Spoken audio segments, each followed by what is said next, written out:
All right, folks, this week's management moment brings us to another section of property that Stephen's been working to manage. There's a lot that's going on here. You'll see that there's actually some high fence here, but this isn't a high fenced area. This was done for a specific reason. And Stephen, why is it that you guys have the high fence up? Well, what we did here, there's 17 acres altogether. We thinned it when we had a lot of oak mortality. We took out the dead oak, and then we took out all of the poor quality trees, mostly red maple. And we had enough money from the timber sale that we could fence off 7 acres.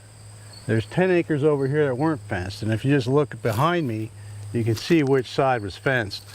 In this area, deer were allowed to browse all the new trees. And as you can see, there are absolutely no trees out there. On the other side, we went from 3 species of trees to about 7 species, all coming in nice and thick. And now we have thick bedding cover that actually is ready to be set back, which I started doing in the back here. I started doing some chainsaw work. I'm picking out the species that I want to keep, spray painting those, so in case somebody else comes up and they're not sure what the species are, they can just look at the paint and cut everything around them. That'll create better bedding areas and regenerate oak. Right now it's too shady again for oak. We did get some oak, but mostly it came up birch because the birch was in the soil already.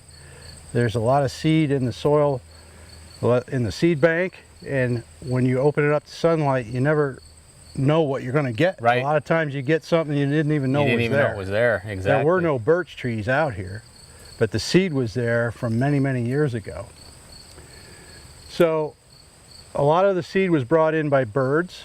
This place was loaded with birds, which is another thing that we can do. When you're doing your deer habitat, you can also help out a lot of these neotropical songbirds that don't have the proper nesting sites anymore because of high-grade harvesting and too mature timber, and deer and ferns keeping the low cover out of the woods. So we create a place that can do that. Now you can get government aid to do this through NRCS. Something to look into. It's not for everybody because you do have to deal with government agencies on your property, and you can't always do exactly what you want. But if you don't have a lot of money to put into fencing, it's one way to get it. You guys did a lot of different select cutting. You did the high fencing in here, and what you talked about was the deer were able to browse this area that's behind us, the nice landscape, and you can see it's pretty much mid-thigh, no real trees other than the ones that were left standing. But then back over us here, we've got this thick cover area that you fenced in. You said 7 acres. Yeah, there's 7 acres fenced, which kept the deer off, and you can see the difference between where the deer weren't able to browse and where they could browse. And that created, it's almost like a safe haven, and they'll come out and you got a food plot here. But then this is a project that you guys are working on for the warbler. Right. The plan right now is to put in for NRCS funding to protect the golden winged warbler, which needs canopy like this, a thin canopy with high trees, and then low cover to nest in. So they want to nest on the ground and feed in tall oak trees.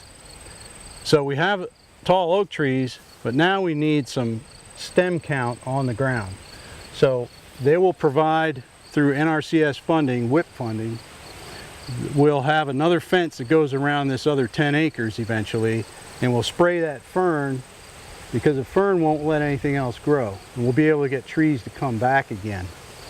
So that'll be thick, and then this will be thick, and we'll have a nice 17-acre thicket that we can maintain for deer cover and have a nice bedding area up here. The terrain is correct for bedding because we have a ridge up there, escape routes down over into a gully that way. We have thick pine that way. So this is a great place. I shoot a deer every year right here. So when you're managing your land like this, then you're looking for those types of terrains. You know, I know you've used Onyx Maps a lot as a tool to help you figure out what that terrain looks like, so you know how to plan out your area for where you're going to clear for a food plot, doing the selective cutting like that, creating like a hinge cut over here for some bedding and cover. So that really helps you doing what you do to help any kind of a person manage their land when you're going out and doing any consultations? This is going to be a great hunting spot because we took the fence down right along here. We'll have a thick bedding area, and if we keep good food growing in this food plot, we can hunt this food plot. This will be the first place they stop when they come out of their bed, feed through here, and then go on to a destination food plot that we'll look at later.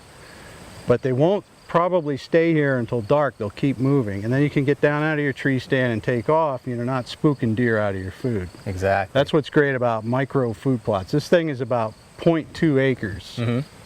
Very small. Deer don't really spend a lot of time here because, for one thing, they're ready for some water, so they feed a little and then head towards water and bigger food plots.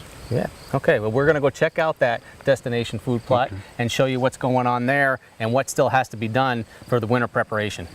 We're at the destination food plot right now that we were talking about when we were up in the back in the thick part there. And Stephen, what you've done here is this is going to be getting ready to get planted for the winter. All right. Yep.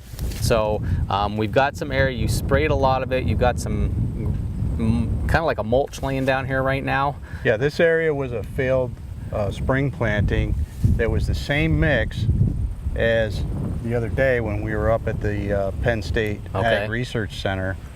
And it should be a beautiful stand of forage, but something went wrong and it didn't come out very well. So I sprayed it again. So this has had 2 treatments of glyphosate and 2,4-D, which did a pretty good number on the grasses and the broadleafs that were in here. There's a little bit of stuff trying to come back because no matter what, if you have bare soil, something will occupy that bare soil. So you can't always get 100% on the treatment. But what we did do was get rid of these grasses, and that was our main weed problem. So now, in a couple weeks here, it's mid-August, so when I come back next time, I'll have a seed drill and a mix of fall food plot, and that's going to be my onless winter wheat, winter peas, and 4 different brassica species. So I'll put that down nice and thick. It'll come up and feed deer all the way until next spring. The wheat will come up, the brassicas will be gone, but the wheat will make a seed head and the deer can eat the seed and get the grain. Turkeys will eat that too. And then we can have the choice of putting a summer food plot in late, or we can just wait until fall and spray it if necessary and put another fall blend in.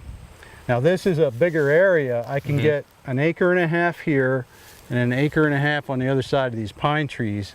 So it gives me a pretty good sized 3-acre food plot that draws deer from all around here. The idea is to have small micro hunting plots and then a bigger destination plot so that you can get deer to travel the way you want them to travel and hunt them in between. So this is kind of like the person who maybe doesn't have the necessary means as far as a financial budget or something like that to be able to do something like this, but perhaps they have small tracts of land that butt up against some agriculture. Your agriculture would in the same sense be your destination food plot, and what you're going to do is set up some small hunt, or what people call kill plots, in the back wooded areas where you're going to hunt over. And we're doing essentially the same thing there as we just showed you on this property here with the different plots that Stephen has been working on in the back, and then this is going to be the main destination food plot. So if you've got a small area and you don't have a lot of land and you don't have a lot of resources and tools, you can still plant those kill plots. If you're butted up against agriculture, that's the destination. So you're going to put those trail cameras up like we saw. We had the camera back there. We saw bobcat on there, lots of turkey, deer. You even have one you said that's back there. It's got a bear going through it. Bear, coyote, everything. Yeah, so you've got everything there. You're managing for the critters. If you're in an ag area, now we're a little bit away from ag, you'd have to go a good mile to get to an alfalfa field from here, which is not unheard of for deer to travel that far at night. But if you have ag, then you don't have to worry so much about summertime food plots. Just focus on the fall so that when the crops are harvested and there's nothing to eat out there, the whole world is going to descend on yours. And that allows your forage to get established. They won't wipe it out. On some food plots I have, no matter what you put down, it gets wiped out because there is no ag. If you're out in the big woods, you have a struggle. It's tough. Yeah. The best thing to do there is just work with perennial plots, get a lot of clover down, chicory, oats and cereal grains in the fall, and you should be able to feed a lot of deer.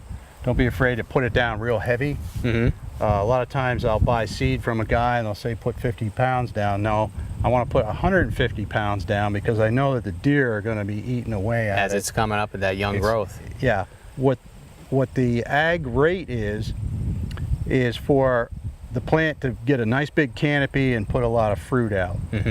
So we don't care about that. We just want to feed deer. We want a good thick mat of whatever it is that we're growing for forage. Yeah, we're not planning for a harvest of that crop. We're planning for the wildlife that's going to be eating that crop, and we know it's not going to sustain if it's a small plot that we're planting back in the woods.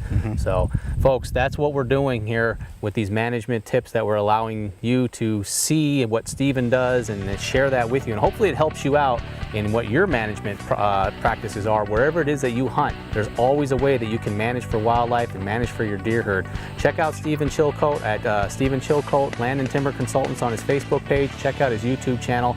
And as always, we'll see you next time on The Management Moment.